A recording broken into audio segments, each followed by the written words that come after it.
I want to do another reading for you today. Of course, as always, I went into the rabbit hole of looking probably way too far into things. Welcome, overthinkers. You are in a safe space. So I know that I had a question that came in recently that was why I started to do readings a little bit different, because I used to shuffle them and just kind of like read, as they came popping out. But I feel like sometimes some of the things that we are that are brought forward, I guess, so sometimes they require a little bit more investigation to give a better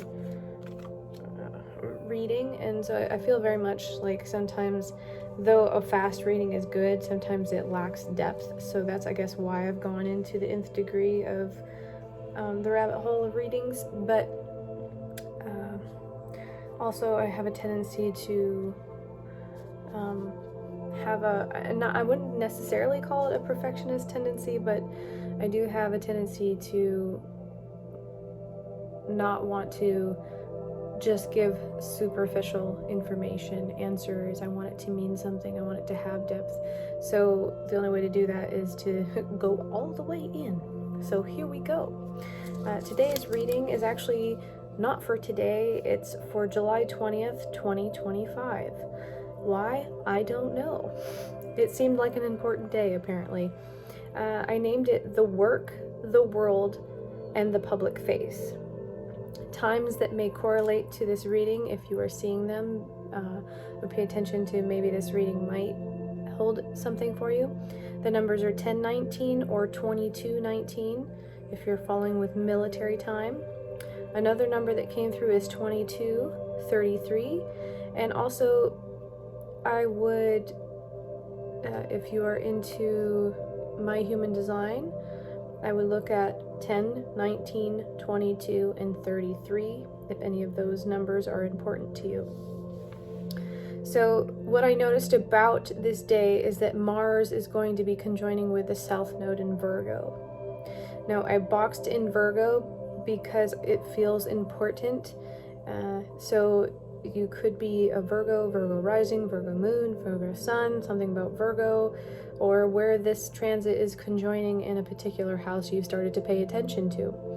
Or if you're not even paying attention to it and I start talking about this and it sounds familiar, there you go. So then I also noticed that Uranus would be freshly in Gemini.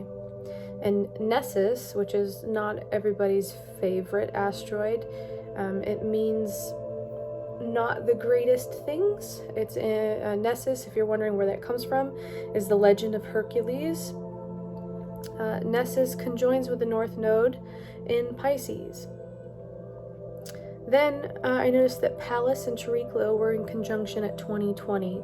So I know, and I put a 20 with a slash in 20. So maybe someone's got 2020 vision, or something about 2020 is in the theme of this, possibly. Or you want to look up again in My Human Design 20, both natally and transit, possibly. The moon is present in Gemini with Uranus, so whatever is happening in that energy with Uranus, it can be emotionally moving, and sometimes it doesn't mean it's a negative thing. Sometimes it's a very positive thing. It's Uranus is considered a surprise, and if it was in Gemini, the first thing I would say is something to do with communication. That's the first thing I would say without even looking deeply into it.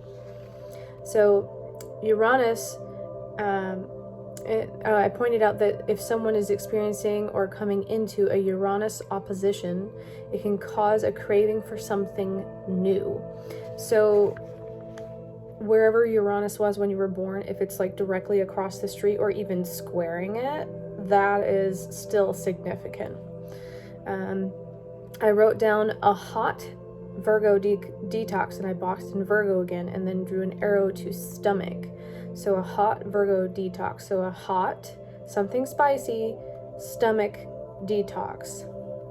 So that sounds like hot soup. Let's go on a soup date. Let's do it. And then it said the bridge, and I boxed in bridge again because I just did this really ridiculous reading with a bunch of bridges in it. So maybe it's themed to that. But anyway, the bridge between fire and water also. So the energy that's coming through with that seems to be the lingering energy of Cancer Mars in Cancer. Or you could have like a fire water situation happening, or currently, like right now we're in a hot season, there is no water. Fire is over water right now. Fire is winning over water, basically, because we're having droughts. And it talks about action and rest, control and surrender. Don't force it to boil before it's had time to blend. And now that's a good thing, like when you're talking about food specifically. You don't want to just bring something to a boil. It's like things need a little bit of time to marinate before, they become what they're supposed to be. And if you rush it, it's just going to lack so many different things, from depth to flavor to aroma, all kinds of things. Like you can boil things and then just immediately ruin their potency because it was heated too quickly, so it didn't have time to release the proper amount of something. That can be like tea also. They have times on the bags for many reasons, if you like it strong, but to release its maximum potency. And so if you just only put it in there for a few seconds, it's not able to do its full thing, unlike green tea specifically, where it can go rancid if it's left too long. So it's like that perfect time of let it have a moment. So it also talks about tempering your fire with reflection, so not flying off the handle right away, trying to sit in it for a second to make sure you're not overreacting. Patience and willingness to release what's not blending. So again, we go back to the blend word, blending. So it could be like oil and water, different things that just won't come together, especially in the realm of a career, legacy, or an outer identity. So the first card that we got, hold on. First thing I'm going to say is the entire reading was under Temperance. So these are my cute little funny cards. Sorry, my light is a little off. So Temperance, the energy of waiting. It's literally the energy of, like, if you gave it one word, it'd be waiting, patience, different things like that. So that comes over the entire reading. So the first card is the Queen of Pentacles. Let me hold it so hopefully you can see it better. My light's a little jacked up today. Sorry, y'all. Maybe it's good enough, right? Okay. You're being seen as a nurturer and a provider. You hold the coin and the catnip. What? But you know your limits. The Queen doesn't chase, she magnetizes. A strong 10th house or career reflection.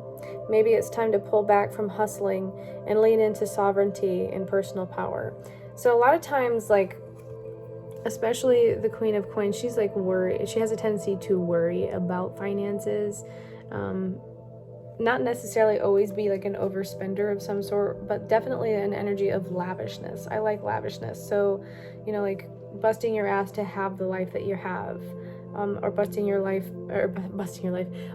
butt to have the life that you want, to be able to enjoy things, not always work constantly for everything. So the next card was the Emperor. So the Emperor also has the same kind of energy as the Queen of Coin. There's something about royalty, there's something about comfort, living luxury, or living in your luxury, or something like that. The Emperor is an old authority structure, but also your own inner ruler. You built it, it doesn't rule you. Reinvent it. Something may change to allow room for something new. So a lot of times when we get the Emperor card, that is, bringing us to awareness of our own leadership, Yes, lovey. So if there is a problem with leadership, being leadership, owning your leadership, something like that, this one makes me laugh, and it's almost like I can hear the the squeaky tube as he's standing on the edge, contemplating, maybe a vacation of some sort. And I wrote down here, expansion is coming, but it feels like you're in the waiting room. And then I put in parentheses, doctor's office, because you ever notice, like, when you go to the doctor's, you have to be there at a specific time, and then you sit there forever, and you're just kind of like, is the doctor ever going to call me? And then you get called from that room into another room to sit around and wait some more. So I equated it to that sensation of just moving from one room to another room, and just like the theme is waiting. And then it said to scan your horizon, don't leap blindly. It echoes the Temperance card, which is what we're having here, Temperance card. And it's because it's a time of pause or reposition. You may be feeling ready to go, or a I need space energy. And just, I wrote down there, it's normal. It's normal. In periods of transition, sometimes it feels, sometimes like we're the only ones that feel that way about something. And this is letting you know, first off, you're not alone in that sensation, and that it is normal. So you're not just like, what's wrong with me? Because it happens to everybody. Okay, so then we have the Eight of Pentacles, and I love this one. Like, obviously, right? So, like, the one who's doing a tattoo, the one who's receiving a tattoo, or something like that. Eight of Pentacles, but definitely, like, if you could equate it to tattoos, it would be, something that is a piece of art, but it does take, a good amount of time, and sometimes multiple sessions to get it done. So if you're in a hurry, or you're having perfectionist tendencies, this is where this card could mean something to you. And it's talking about mastery and what you are truly committed to. What are you committed to? What do you really want to do? Are you putting in the time, the work, and the effort towards it, or have you, and you haven't felt like it's coming back to you, or it's coming back to you and you're having an overwhelm on how to handle it, maybe? And it's not what you can do, but what you must do. And that doesn't mean like, must is more like, instead of feeling like you're being forced into it, it feels like something compelled to do might be a better way to say that. But it's like, oh, I can do all kinds of stuff. I have all these things that I can do, but I really want to do this. So, like, for example, I really want to do this, right? And it's in the details and the repetition.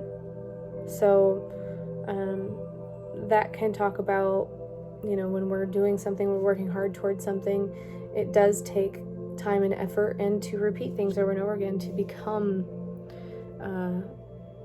one might say, a professional or a master or something like that.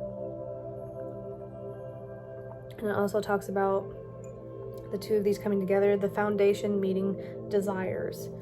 So what we're building and how we're bringing it together.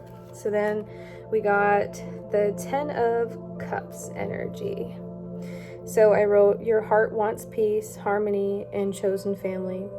There's a longing here for emotional resolution and real joy. Can we rest now? Are we done now? Can we live like the dream isn't just a fantasy?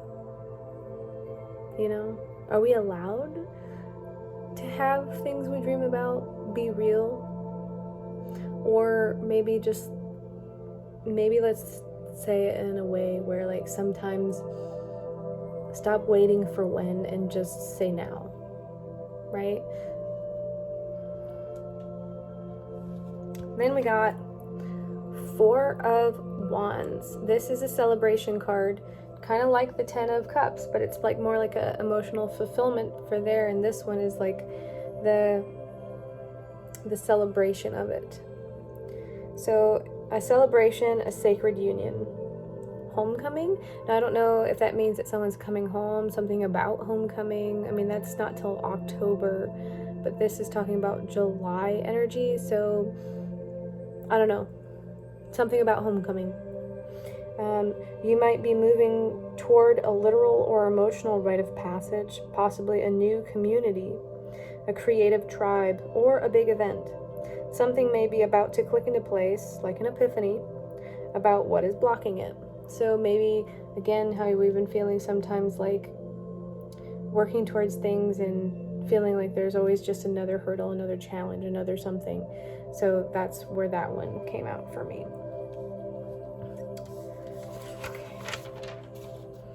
Okay, and then we have the Two of Cups.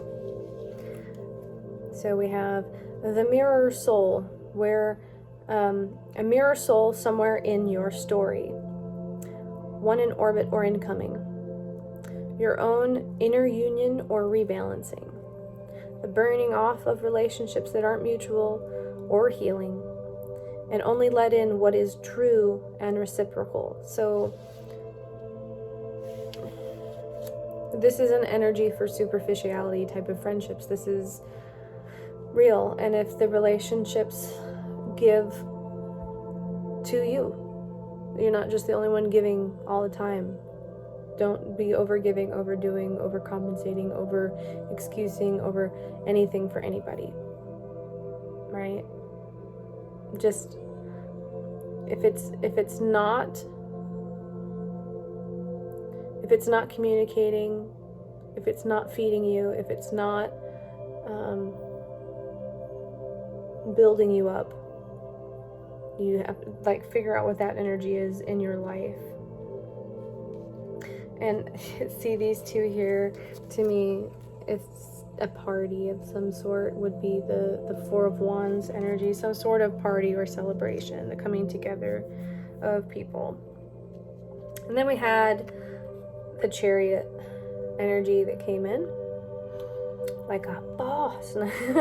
It talks about mastery in motion. Like sometimes we have to take what we've learned and be able to utilize it quickly, possibly. Not reckless movement, but aligned and driven, soul-centered progress. It does have a lot of Cancerian energy with it. As far as I'm aware, anybody who has Cancerian energy, like when they have their mind focused on something, they can achieve anything if they wanted to. Not a head-only journey. It's led by the heart and protected by your own emotional shell. Move forward only when you feel unburdened. The reins don't work right when they're tangled in guilt, nostalgia, or shoulds. So the reins don't work when they're tangled. I thought that was a really meaningful sentence. Kind of like, we have to have our shit together a little bit, a little bit. I wrote down letting go of outdated collaborations, releasing people pleasing and power plays. Choose your own direction, check your brakes, maybe literally, maybe go check your brakes, especially if you've been having weirdness in that area. If something's off, check the brakes, maybe. And your fuel. Are you feeling burnt out? And why? So those questions came through, and then I went to the Temperance energy last because I felt like falling under all of this. This was kind of like the umbrella that needed to be the cherry on top for me. So Temperance, you've balanced the waters, which means emotions. Right time, right aligned actions. Success depends on your inner compass. Does it feel right? Not a year from now, and not because someone else wants it. With steady hands and hearts held high, move with your purpose and simply try. It just needs you. Know your worth and choose your direction.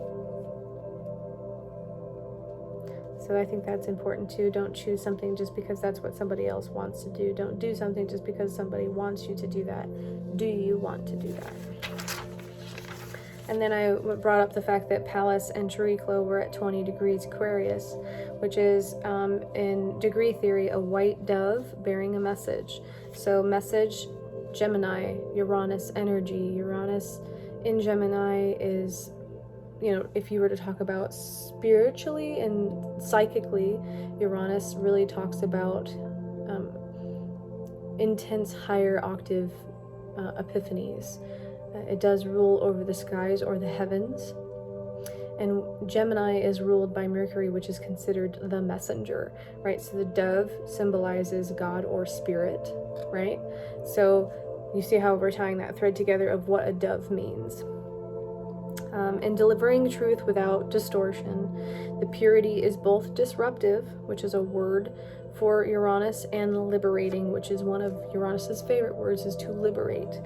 Like, for example, wherever Uranus is in someone's chart, it does create chaos in that area, but it also does, by the time it leaves, symbolize that in this area you will have found a way to be freer. Truth doesn't play small, and it something about a lightning storm could literally be, for example, Alabama is known for lightning storms, purple heat lightning, different things like that. Bolt of clarity, which lightning is also associated with Uranus. An unshakable inner vision meeting social future, which is Uranus rules over Aquarius now, so it talks about the Aquarian energy, which is for the people, for the many. It has a high priestess kind of flavor, and it does have a strategy rooted in intuition, not just by using intellect. Now, this all has a tendency to point out in human design and also I Ching, gate 49, which is the gate of principles. So the channels 19 through 49 is synthesis and the channel of sensitivity. It talks about the solar plexus and emotional authority. It is nicknamed the gate of revolution, and again, Uranus talks about revolution. So normally one of the things that I've noticed in doing my studies through astrology is that Uranus is revolution type of energy, and every time that it enters the sign of Gemini in Western Tropical, it does show that there is possibility for rebellion of some sort, and it has been tied to a lot of wars, a lot of nuclear playing around with bombs and different things like that. So it's not really, it can be small, big events, but it does have a tendency to be in the world wide type of energy, experienced as a moment that the collective experiences that has something to do with sky or air, and sometimes how we can sometimes hurt each other, not even just mentally, physically, but also lineage type of pain that we have caused multiple different cultures. So an emotional threshold or a collective change. The moral compass tied to survival and the community, not for one, but for all. When gate 49 is active, you can be sensitive to injustices and sacred contracts, sensing when something must end to protect a sacred, to protect the sacred. And a lot of times that energy makes me think of children or the innocent in some way. A leader who sees the vision to build new structures. I'm not sure if this is talking about a political leader or just you yourself having, that type of vision. It talks about diplomacy, attuned to the aura of change early, which means, when you feel that something big is on the horizon, you need to move towards it and change. You're either going to be ahead of the curve with it or behind it. And to me, this energy is saying, if you have an energy to change something in advance, follow through with it. If a community refuses to adapt, revolution will ripple anyway. So just because people don't like the change doesn't mean it's not going to happen. And sometimes, what is the word that just came to me? Irrevocable. Probably botched that because my brain is special. But anyway, the definition of not being able to go back. The positive of it is a visionary protector, or an evolution of some sort. The shadow is emotional rigidity or moral superiority, which means sometimes we think we're better than other people or that we deserve something because of whatever, insert blank. Element of fire over water again, so fire over water. Revolution must happen with clarity and care. There is danger in rushing and also danger from staying where you are and not moving. So there, that energy of needing to move and not stay in the same space. Okay.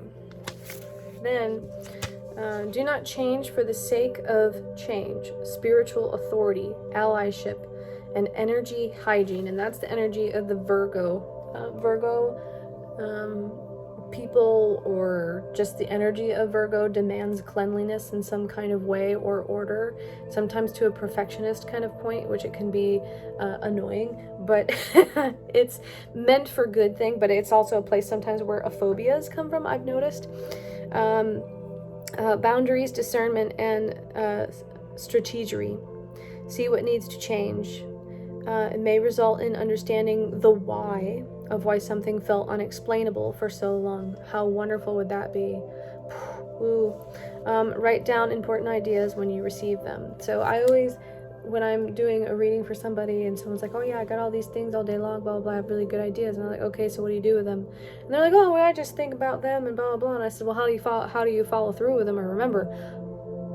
Well, sometimes I do if I can remember. And I'm like, well, if you have a good idea, write it down. Don't let good ideas just kind of like go in and go by without capturing them.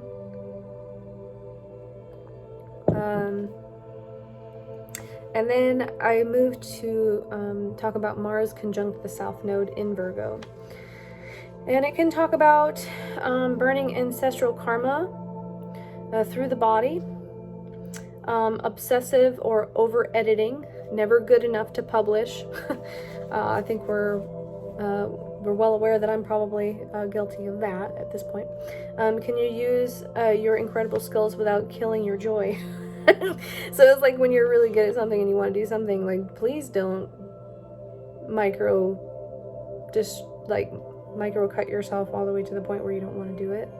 Watch out for the overpromise without results, and that's from you but also others and systems. So like, for example, wanting to do something that promises little, or it's proven little in some kind of way. Building a reputation on integrity with perfection. Oh, excuse me. Let me say that again. Building a reputation on integrity, not with perfectionism. My handwriting. You will feel immediate energetic feedback when you slip into overgiving or over-approving yourself. So as soon as you fall into it, there should be like an echo feeling. This is normal. This feels familiar.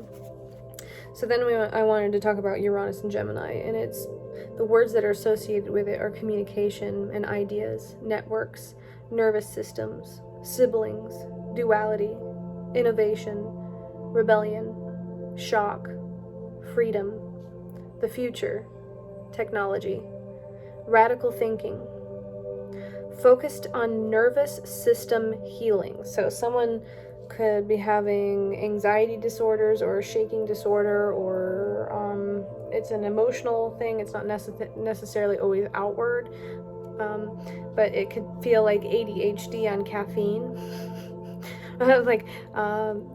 I used to try to write a book and I just completely stopped, but this is like, writing 15 pages and deleting 14.5 of them because your brain already moved on. So it talks about the taboo and the weird and the unsayable, the nervous laughter. When you don't know how to handle something, you don't know how to respond, and then you get that like really nervous, fast, nervous laughter, and you're like, I'm not laughing at the situation, I'm laughing at the fact that I don't know what to do. Watch for mental burnout. information overload, getting stuck in theory and getting nothing done, doubting your ideas because they are too weird. And then the last thing I want to talk about is Nessus. So I talked about that in the very beginning. Nessus is, not a really cool dude. No. If you look up the legend of Nessus, he's probably, really, really crappy. I'm over here just having OCD with my cards. So this is what I do. It makes me feel good. Just constantly screwing my cards. Side note. But anyway, Nessus is not a cool dude. Doesn't have a good story. I mean, I guess the one thing you can give him is that, he didn't lie. He told the truth. He manipulated it. But it's when you manipulate the truth, technically you're telling the truth, but you fucked with it a little bit, So Nessus conjoining the North Node in Pisces, which is the opposite of Mars conjoining the South Node. Now, both of them, imagine these two people at a doorway, It can symbolize an abuse of power, betrayal, manipulation, and toxic desires. It can literally talk about poison. Nessus in the story mixed a concoction of his blood, and because he got shot by an arrow, so it poisoned his blood, so he put it in a vial, and that became a poison that later killed Hercules. But so paying attention to anything to do with poison. What did I write? I'm gonna skip that word because I don't even know what I wrote there. I fubbed it. It can talk about power struggles, cycles of pain, the chain of hurt inherited or gifted down the ladder. The saying, hurting people hurt others, sometimes not intentionally, but because it's all they know. Kind of that energy. It's considered a cycle of pain, or it's an inherited gifted, right? Encountering darkness in a private emotional world. Generational trauma would be a good way to say it, or facing a wound and stopping a cycle. It's harm hidden in softness, emotional manipulation normalized, but you are gifted the power to break away from those chains, which is the Uranus energy. And you would notice it in gaslighting and intuition when your intuition is invalidated, feeling danger others pretend isn't there, difficulty trusting emotional safety because others don't know how to process them or process you would be a good way. So it's especially when it comes to people invalidating your emotions, that can confuse you later when you're trying to trust yourself in a point where you need to know the difference between safe and unsafe. It's a time of learning divine reparenting. Sometimes our parents did the best that they could possibly do, but at some point we are responsible for ourselves, and therefore we have to be our own parent every once in a while. Especially the unlucky ones who have joined the I Lost My Parents Club. Finding spiritual or emotional safety, protecting others from manipulation. So it's like when you see it happening to somebody, the ability to be able to stop it. You're shining like a lighthouse for others that are recovering from abuse, confusion, or psychic entanglements. And so the last thing that I wrote was because I brought up a lighthouse. I figured, well, I'll just write down what the significance of a lighthouse is. And that's a beacon in the storm, guiding others, navigating emotional turbulence. The watchtower of the soul, always watching. Peripheral wisdom, symbolizing solitary structures, isolation, holding space for oneself, being strong alone. And that could be sometimes in relationships. We're not used to being, if you've always been in a relationship and this is the time that you're your first time being out of a relationship, sometimes just feeling strong by your aloneness is a big deal. Anchored not adrift. The dark night of the soul, that's a brutal time where you discover many things about yourself that you don't align with anymore, and you don't want to be, and you don't want to associate with that part of yourself anymore. And it normally requires the letting go of many things, if not just who you thought you were. And always finding the light to pull you through. So it's not, you're just not just going through the storm, and you're not just lost at sea, and you're not just going through this dark night alone. There's always going to be a light that will pull you through, whether it's a person, place, or thing, or if it's simply just you that pulled you through. Radiating light for others to come home to. So, you know, just like how I've said before, like our talents aren't for us. Sometimes we experience weird things to heal through. So we become aware of when we see the same situation happening with somebody else, and how we can help them if they choose to have that help. But sometimes sharing your story, and sometimes just you figuring it out and just going through what you're going through. You're not being witnessed. People are watching. So people who watch you go through something, you become their lighthouse. So, but remember, you know, the lighthouse, you can't be everything to everyone. So don't try to overgive your light also to other people. It is there for a purpose, but remember to not drown yourself in trying to help save other people. Sometimes the only thing you can do is show them the way. That's literally it. So I don't know if any of this helped anybody, but I'm hoping that it did. And I spent some, you know, I could spend more time going into all the things, all the different places, but I would never get a reading done if I did that. So I hope what I did today was helpful to somebody. Bye.